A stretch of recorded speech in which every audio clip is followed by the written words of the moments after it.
یا کا جھگڑا ہی ختم ہو چکا ہے. ہر روز کہتے ہو، ہر نماز میں کہتے ہو، رب کی نماز میں کہتے ہو. اس بات پہ قوم کو بے وقوف بنا رہے ہو. کیوں قوم کے اندر فرقہ واریت کی انتہا کر رہے ہو؟ ارے اپنے بارے میں ایک دوسرے کے بارے میں لڑائی ہو تو ہو. ارے مصطفیٰ پر کیا لڑائی ہے؟ مصطفیٰ تو وہ ہے جس نے آ کر ساری لڑائیاں ختم کر دی.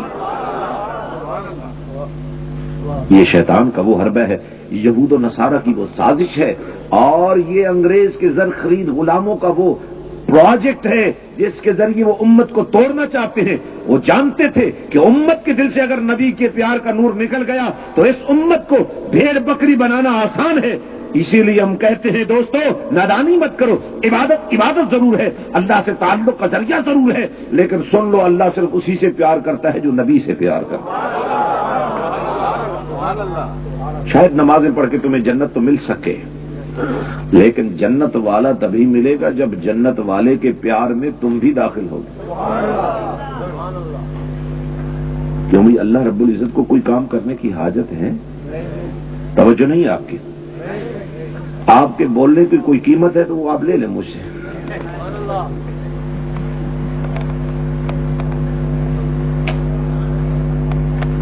دوستو، میں گزارش یہ کر رہا تھا، اللہ رب العزت وہ ذات ہے جو لا یحتاج ہے. اللہ بولو، لا یحتاج کہتے ہیں جس کو کوئی حاجت نہ ہو. اللہ غنی بھی ہے، لا یحتاج بھی ہے، غنی بھی ہے، مالک بھی ہے، علی کل شیء قدیر بھی ہے، قدرتوں والا بھی، طاقت والا بھی ہے. جو چاہے وہ کرے، جس وقت چاہے کرے، جو چاہے کرے، جتنا چاہے کرے، جس کو چاہے جو چاہے کر دے. کوئی پوچھنے والا نہیں، کوئی روکنے والا نہیں، کوئی ٹوکنے والا نہیں، کوئی اعتراض کرنے کی طاقت نہیں رکھتا. میں نے کہا مولا تو لا یحتاج ہے. فرمایا دیکھ لو، ہمیں حاجت نہیں پھر بھی نبی کا ذکر کرتے ہیں، مصطفیٰ سے پیار کرتے ہیں. اللہ کو حاجت نہیں، اللہ کو حاجت نہیں پھر بھی نبی سے پیار. وہ غنی پھر بھی نبی سے پیار، وہ مالک و مختار پھر بھی نبی سے پیار. یہ بھی تو ہو سکتا تھا، کہہ دیا جاتا مصطفیٰ تم ہم سے پیار کرو، اے پیارے حبیب تم ہم سے پیار کرو، تم ہمارا ذکر کرو، تم ہمارے لیے جیو اور مرو. کہا پیارے سب کچھ تمہارے نام کر دیا، جو کچھ ہمارا ہے سب کچھ تمہارا ہے. انا اعطیناک الکوثر، سب کچھ، جو کچھ ہمارا ہے وہ سب تمہارا ہے. جو کچھ ہمارا ہے خیرن کثیرہ. کوثر، اور یہ یوں سمجھیے سرکار دو عالم صلی اللہ علیہ وسلم نے جو فرمایا نا، انما انا قاسم واللہ یعطی، یعنی خدا کی جتنی عطائیں ہیں وہ سب میری تقسیم سے لوگوں میں تقسیم ہوتی ہیں. تبھی تو صداقت نبی کے در سے ملی، عدالت نبی کے در سے ملی، شجاعت نبی کے در سے ملی، سخاوت نبی کے در سے ملی، شہادت نبی کے در سے ملی، خلافت نبی کے در سے ملی، شرم نبی کے در سے ملا، حیا نبی کے در سے ملی، غیرت نبی کے در سے ملی، جذبہ جہاد نبی کے در سے ملا، محبت مولا نبی کے در سے ملی، ہاں تعلق کے مولا نبی کے در سے ملی. کائنات کے اندر جتنی خیریں تھی وہ نبی کے در سے بٹ رہی.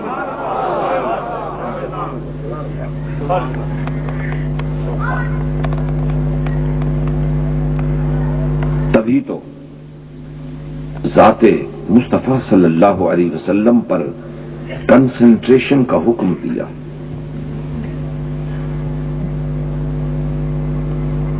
کہا جو بھی بات کرو اس کو نبی پر ہی لے آؤ.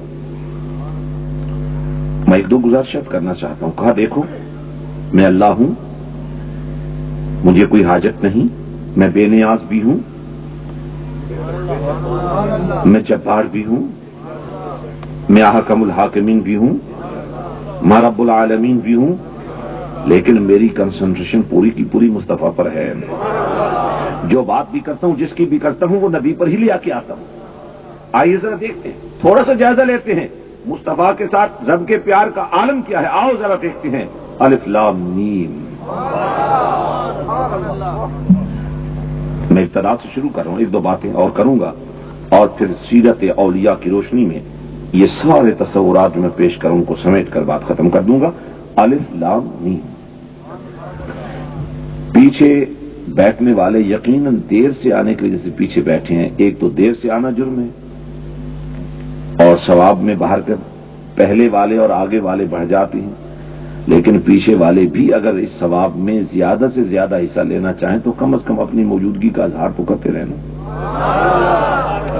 اور عادت بنائیں، آئندہ کے لیے عادت بنائیں کہ جب کسی بارگاہ سے کچھ ملنے کی امید ہو تو پوری طرح تیاری کر کے بر وقت آنا چاہیے۔ آئیے، الف لام میم، یہ قرآن ہے۔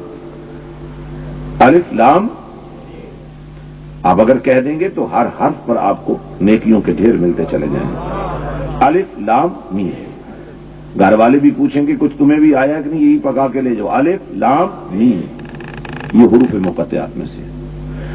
علماء تفسیر فرماتے ہیں یہ وہ راز ہے جسے اللہ جانتا ہے یا اللہ کا رسول صلی اللہ علیہ وسلم۔ غور فرمائیے، حالانکہ قرآن کے بارے میں ہم نے سن رکھا ہے، یہ وہ ضابطۂ حیات ہے، یہ وہ زندگی گزارنے کا دستور اور منشور ہے جو ہمیشہ کے لیے ہے، ہر دور کے لیے ہے، ہر ایک کے لیے ہے۔ یہ وہ ضابطۂ حیات ہے جس پر پوری کائنات کو استحکام مل سکتا ہے۔ اب ضابطۂ حیات کو قرآن بیان کر رہا ہے، راز ہے، راز ہے۔ کیسا راز؟ جو صرف اللہ اور اس کے رسول ہی جانتے ہیں۔ حالانکہ یہ وہ راز ہے جو کلام اللہ کی ہے، لیکن کہا اللہ کی کلام کے راز کو یا اللہ جانتا ہے، پھر اس کا رسول بھی جانتا ہے۔ جو نہیں بتایا تو بڑے بڑے مفسرین آئے، کسی کو پتہ ہی نہیں۔ اور تو اور جبریل لے کے آتے رہے، اسی لیے امین بھی کہلائے۔ جو لے کے آئے اس کے اندر اپنی طرف سے کوئی بات نہیں ڈالی، جو کچھ مولا نے کہہ دیا وہی نبی کو سنا دیا۔ پوچھا گیا آپ ہی کچھ بتا دیجیے، کہا مجھے تو بس اتنی خبر ہے کہ یہ اللہ کا کلام ہے، بس نبی کے پاس لے کے آیا ہوں۔ اب ذرا اندازہ لگائیے، سورس بظاہر دو نظر آتے ہیں، چشمے دو نظر آتے ہیں، اللہ جانتا ہے یا اللہ کا رسول جانتا ہے؟ سنی غور کیجئے، اللہ جانتا ہے، اس رات سے اللہ آشنا ہے یا رسول آشنا ہے۔ اب اللہ نے جب جبریل کو نہیں بتایا تو تمہیں کاہے کو بتائے گا؟ کہتے رہو اللہ سے لو، مانگو اللہ سے لو، اللہ سے بات کرو۔ بھائی جب اللہ تم سے بات کرنا ہی نہیں چاہتا، کہا رسول سے بات کرو، میں رسول سے بات کر رہا ہوں، جو کچھ کہنا تھا رسول کو میں نے کہہ دیا ہے۔ اللہ نے اگر بتانا ہوتا تو جبریل کو بتا دیتے، جب جبریل کو نہیں بتایا تو تجھے بھی نہیں بتائے گا۔ اب مصطفیٰ کے در پہ چلے آؤ، تمہیں مصطفیٰ ہی بتا سکتا۔